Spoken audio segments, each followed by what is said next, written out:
نحمده ونصلي على رسوله الكريم. أما بعد فأعوذ بالله من الشيطان الرجيم. بسم الله الرحمن الرحيم.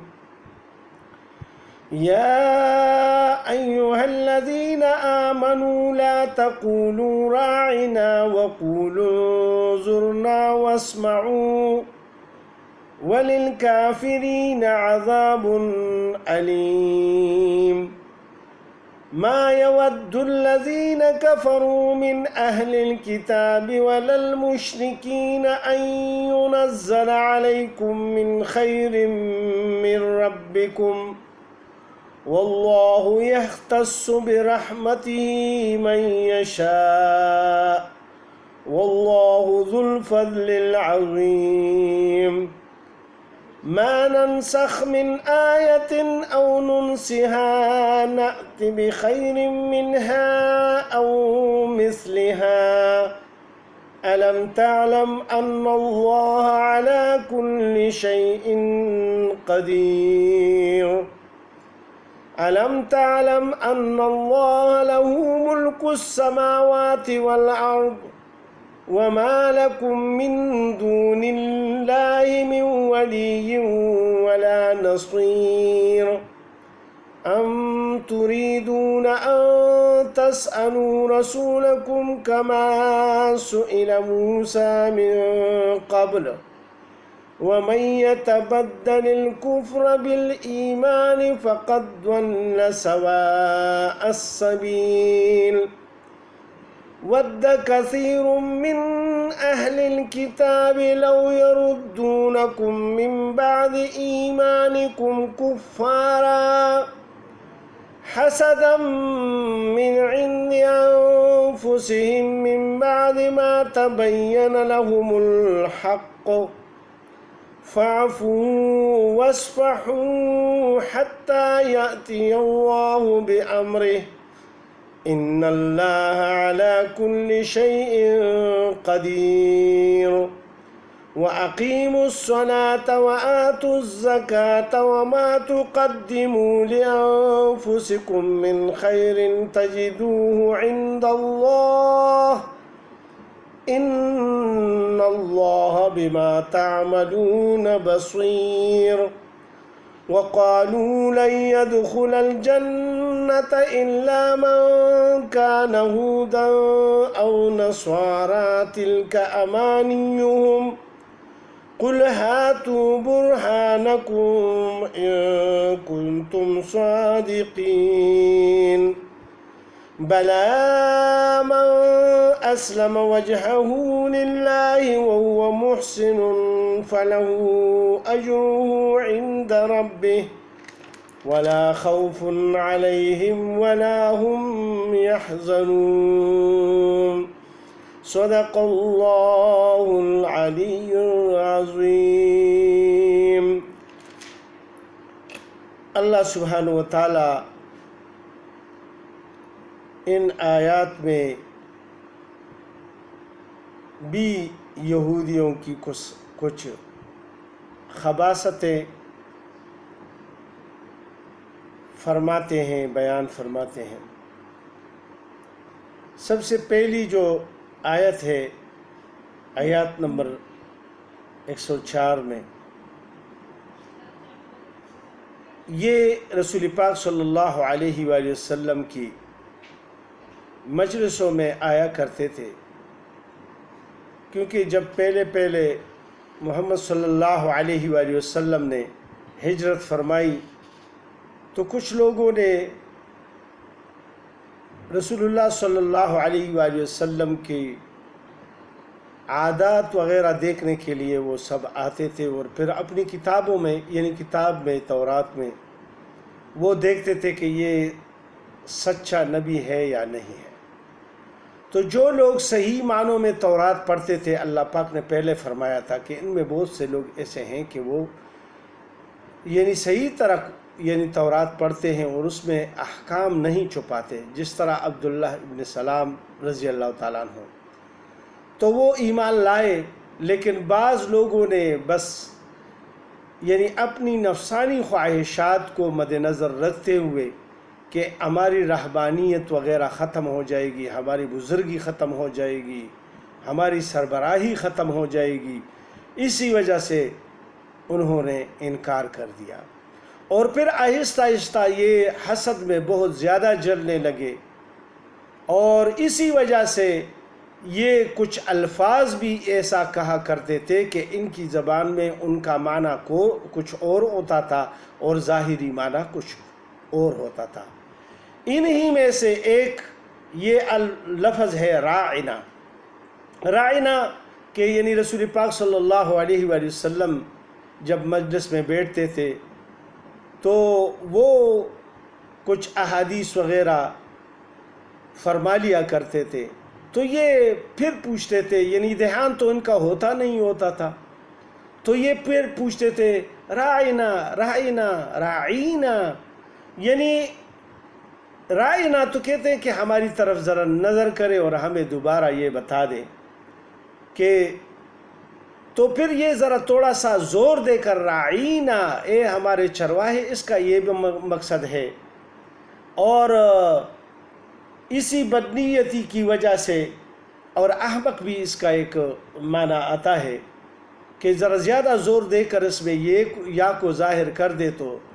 پھر اس کا یعنی احمق بھی معنی لیا جاتا ہے اور چرواہا بھی۔ تو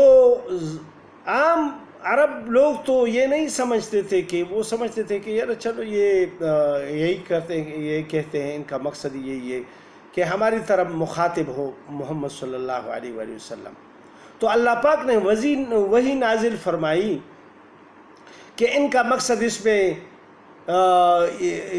یعنی ہلکا سمجھنا ہے پیغمبر علیہ السلام کا، اور پھر پیچھے جا کے یہ ہنسی مذاق کیا کرتے تھے کہ ہم ان کو کتنے اس الفاظ سے یعنی بلاتے ہیں اور ان کو پتہ تک بھی نہیں چلتا یہ کیسے نبی ہیں، پھر ٹھٹھے کرتے آپس میں۔ تو اللہ سبحانہ وتعالیٰ کو تو سب چیزوں کا علم ہے، لہٰذا اللہ پاک نے وہی نازل فرمائی اور مسلمانوں کو ہدایت کر دی کہ بھئی رائنا نہ کہو، انظر نہ کہو، لہٰذا مسلمانوں کو منع کیا گیا کہ ہماری طرف نظر فرمائیں، اور دوسری بات یہ کر دی کہ بار بار پوچھا نہ کرو، دھیان سے بیٹھا کرو، کہ ایک ہی بار تمہیں یعنی سمجھ آ جائے اور بات سن لیا کرے۔ یعنی یہ محفل کا تقاضا ہے کہ جب ایک بزرگ ایک بڑے آدمی بات کر رہا ہوتا ہے تو ان کو کان لگا کر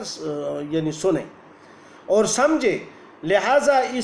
ان باتوں کی تلقین ہو رہی ہے ان آیت میں۔ اس میں اللہ پاک فرماتے ہیں یا ایھا الذین آمنوا، اے ایمان والو، لا تقولوا راعنا، تم نہ کہو راعنا، لفظ مت کہو، وقولوا انظرنا، اور کہو انظرنا، ہماری طرف نظر کرم فرمائیں، واسمعوا، اور سنتے رہو، کہ بار بار پوچھنا پڑے گا تم کو، یعنی دھیان تمہارا نہیں ہوتا، لہذا یعنی بار بار نہ پوچھا کرے اور باقاعدہ سنتے رہو تاکہ تمہیں یہ ضرورت ہی نہ پڑے کہ انظرنا یا رائے نہ کہو۔ وَلِلْكَافِرِينَ عَذَابٌ عَلِيمٌ، اور کافروں کو عذاب ہے دردناک۔ جن لوگوں کے دل میں یعنی کدورت ہے اور وہ بدنیتی سے ایسے الفاظ دل میں کہتے ہیں تو ان کے لیے عذاب دردناک ہے، اللہ کو وہ معلوم ہے، ان کو وہ عذاب دردناک دیں گے۔ مَا يَوَدُّ الَّذِينَ كَفَرُوا، اور دل نہیں چاہتا ان لوگوں کا جو کافر ہیں، من اہل الکتاب، اہل کتاب میں سے، وَلَا الْمُشْرِكِينَ، اور نہ مشرکوں میں سے، اس بات کو ان يُنَزَّلَ، کہ اترے علیکم، تم پر کوئی نیک بات، یعنی آپ کے اوپر جو وحی آتی ہے وہ یعنی وہ نہیں چاہتے کہ یہ وحی آپ کے اوپر نازل ہو جائے۔ وہ سمجھتے تھے کہ یہ ہمارے اندر، ہمارے قبیلوں میں، یعنی یہود کہتے تھے کہ ہمارے قبیلوں میں کوئی پیدا ہو جاتا کہ اس پر وحی آ جاتی، اور مشرکین کہتے ہیں کہ ہمارے یعنی درمیان میں کوئی ایسا ہوتا۔ تو لہٰذا یعنی یہ برداشت نہیں کرتے، یہ بدنیت ہے۔ واللہ یختص، اور اللہ خاص کر لیتا ہے برحمتہ، اپنے رحمت کے ساتھ، من یشاء، جس کو چاہے۔ واللہ ذو الفضل العظیم، اور اللہ بڑے فضل والا ہے۔ اللہ جس کو چاہے اس کو امام بنا دے، اس کو نبی بنا دے، اس کو رسول بنا دے، یہ اللہ کی مرضی ہے۔ تمہارے خواہشات کے اوپر تو اللہ سبحانہ وتعالیٰ نہیں چلتے، لہٰذا اللہ پاک نے فرمایا۔ اور پھر یہ ایک دوسرا اعتراض قرآن پر یہ اٹھاتے تھے کہ یعنی جس طرح کہ قرآن پاک میں بعض احکامات ایک دفعہ آ گئے، پھر بعد میں اللہ سبحانہ وتعالیٰ اس میں کچھ تبدیلی فرمائی، اور پھر دوبارہ اس کے احکام دوسرے آ گئے، تو بہت سے ایسے احکامات ہیں وہ اپنی اپنی جگہوں پر انشاءاللہ کلام پاک میں آئیں گے کہ کون کون سے احکامات ایسے تھے کہ پہلے اس کا یعنی حکم ہوا تھا، پھر بعد میں اللہ پاک نے اس کو تبدیل کر کے اس میں تھوڑی سی رد و بدل کر دی، اور بعض احکام کو اللہ پاک پیغمبر علیہ الصلوۃ والسلام سے اور صحابہ سے بلا لیتے تھے، یعنی تاکہ وہ بھول جائے، بس وہ احکام ہی ختم ہو جاتے تھے، یا ان کی یعنی ان کا حکم باقی رہ جاتا تھا، اور باقی جو ہے نا ان کے الفاظ نہیں پڑھے جاتے تھے، قرآن پاک میں سے ان کے الفاظ کو نکال دیا جاتا تھا۔ تو اس میں اللہ پاک وہ ذکر فرما رہے ہیں، ما ننسخ، جو منسوخ کرتے ہیں، من آیت، ہم کوئی آیت، او ننسہا، یا بلا دیتے ہیں، نعت بخیر منہا، تو بیچ دیتے ہیں اس سے بہتر، او مثلہا، یا اس کی طرح، یعنی اس کے برابر کوئی اور حکم یعنی نازل فرما دیتے ہیں، یعنی یہ اللہ کا حکم ہے، لہٰذا اللہ سبحانہ وتعالیٰ تو بہتر سمجھتے ہیں اپنے بندوں کے احکامات کو کہ وہ کس طرح اس کو پورا کر سکتے ہیں ان احکامات کو۔ علم تعلم، کیا آپ کو علم نہیں ہے، ان اللہ علی کل شیء قدیر، کہ اللہ ہر چیز پر قادر ہے، اللہ تو سب چیزوں پر قادر ہے، ہر آدمی کے دل کی راز وہ جانتے ہیں، اللہ سبحانہ وتعالیٰ کو سب پتہ ہے۔ اور پھر دوسری بات یہ ہے، علم تعلم، کیا آپ کو معلوم نہیں ہے، ان اللہ، کہ بے شک اللہ، لہو ملک السماوات والارض، اسی کے لیے ہے بادشاہی آسمان اور زمین کی، یعنی تمام کائنات کی بادشاہی صرف اللہ سبحانہ وتعالیٰ کے لیے ہے۔ وما لکم من دون اللہ، اور نہیں ہے آپ کے واسطے اللہ کے سوا، من ولی، کوئی حمایتی، ولا نصیر، اور نہ مددگار، یعنی تمام کائنات کا بادشاہ وہ صرف اور صرف اللہ ہے، اور اللہ ہی پیغمبروں کی مدد بھی اور نصرت بھی کرتے ہیں، اور مومنوں کی بھی مدد اور نصرت کرتے ہیں، اللہ کے سوا کوئی بھی مدد اور نصرت یعنی نہیں کر سکتے۔ پھر اللہ پاک فرماتے ہیں، ام تریدون، کیا آپ چاہتے ہیں، ان تسألوا رسولکم، کہ سوال کرو اپنے رسول سے، یعنی صحابہ کو اللہ پاک فرماتے ہیں کہ تم لوگ یہ چاہتے ہو کہ اپنے رسول سے بہت زیادہ سوالات کرو، کما سئل موسیٰ من قبل، جیسے سوال ہو چکے ہیں موسیٰ علیہ السلام سے اس سے پہلے، یعنی یہودی بہت زیادہ سوال کرتے تھے، جس طرح کہ گائے کا ذکر اللہ پاک نے ذکر فرمایا کہ ان کو حکم ہوا کہ گائے ذبح کر دو، تو انہوں نے کہا کہ کیسی گائے، پھر اللہ پاک نے اس کی تفصیل بیان کر دی، پھر کہا اس کا رنگ کیسے ہوگا، پھر اس کی تفصیل بیان کر دی، پھر جب بہت زیادہ معاملہ سخت ہو گیا تو اللہ پاک نے ایسے اس میں وہ بتا دیے کہ اس کے پیچھے یہ پھرتے رہے، اور پھر بہت زیادہ دولت دے کر ان کو یعنی وہ چیز، وہ گائے مل گئی ذبح کرنے کے لیے۔ تو یہ بہت زیادہ سوال کرتے تھے، تو اس طرح دین میں بہت زیادہ سوالات نہ کرو کہ یعنی جس کی وجہ سے تم شبے میں پڑ جاؤ۔ وَمَن يَتَبَدَّلِ الْكُفْرَ، اور جو کوئی کفر لے بدلے ایمان کے بالایمان، یعنی جو ایمان کے بدلے یعنی کفر کو لے لے، فَقَدْ ضَلَّ سَوَاءَ السَّبِيلِ، تو وہ بہکا سیدھی راہ سے، یعنی وہ پھسل گیا، سیدھی راستے سے پھسل گیا، لہٰذا ایسے سوالات نہ کرو کہ جس سے تمہارے شکوک و شبہات بڑھے اور اسلام پر ایسے شبہات ہو جائے اور کفر میں پھر دوبارہ داخل ہو جاؤ۔ اور یہ یہود اور نصارہ تو اور یہ کفار تو چاہتے ہیں کہ تم دوبارہ یعنی اپنے اپنے مذاہب میں چلے جاؤ اور مسلمانی سے واپس ہو جاؤ۔ تو اس میں اللہ پاک فرماتے ہیں وَدَّ كَثِيرٌ مِّنْ أَهْلِ الْكِتَابِ، دل چاہتا ہے بہت سے اہل کتاب کا، لَوْ يَرُدُّونَكُم مِّن بَعْدِ إِيمَانِكُمْ كُفَّارًا، کہ کسی طرح تم کو پھیر کر مسلمان ہوئے پیچھے کافر بنا دے۔ یعنی تم جو مسلمان ہوئے ہو، اللہ کا فضل ہوا ہے، وہ دوبارہ تم کو یعنی وہ کفر میں داخل کر دے۔ حسدا من عند انفسہم، بسبب اپنی دلی حسد کے، ان کے دل میں حسد اور بغض ہے، اسی وجہ سے یہ چاہتے ہیں کہ یہ دوبارہ یعنی ہمارے ساتھ مل جائے اور یعنی مسلمانوں سے دوبارہ کفر میں داخل ہو جائے۔ من بعد ما تبین لهم الحق، بعد اس کے کہ ظاہر ہو چکا ان پر حق، یعنی ان کو یہ پتہ چل گیا کہ یہ صحیح پیغمبر ہے، اللہ کی کتاب بھی صحیح ہے، لیکن یہ ضد اور عناد کی وجہ سے ایمان نہیں لاتے۔ فاعفو، تو اللہ پاک حکم فرماتے ہیں اپنے پیغمبر کو بھی اور مومنوں کو بھی، سو تم درگزر کرو، وصفحو، اور خیال میں نہ لاؤ، حتی یاتی اللہ بامر، جب تک کہ بھیجے اللہ اپنا حکم۔ یعنی اس وقت جہاد کا کوئی حکم نہیں آیا تھا، لہٰذا اس وقت اللہ پاک نے صبر کی تلقین فرمائی سب کو، رسول پاک صلی اللہ علیہ وآلہ وسلم کو بھی اور مومنین کو بھی اور مسلمانوں کو بھی۔ ان اللہ علی کل شیء قدیر، بے شک اللہ ہر چیز پر قادر ہے، اللہ سب کچھ جانتا ہے کہ آئندہ وقتوں میں کیا ہوگا۔ وَأَقِیمُوا الصَّلَاةَ وَآتُوا الزَّکَاةَ، اور قائم رکھو نماز اور دیتے رہو زکوٰۃ، یعنی نماز کی پابندی کرو اور زکوٰۃ بھی اہتمام سے ادا کیا کرو۔ ان دونوں یعنی مالی اور جانی عبادتوں کا خاص خیال رکھو، اسی سے اللہ سبحانہ وتعالیٰ